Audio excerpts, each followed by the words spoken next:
EMI এটা নিয়ম নয়।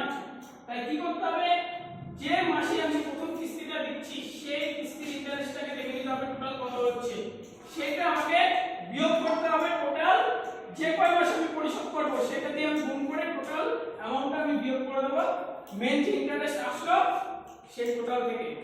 বিয়োগ করার পর যে অ্যামাউন্টটা পড়ে থাকলো, যেমন এই যে আমি বিয়োগ করছি স্টেপ 5 এ, তারপরে স্টেপ 6 এ কি আসলো ওইটা আমার টোটাল টাকাটা আমাকে পরিশোধ করতে হবে।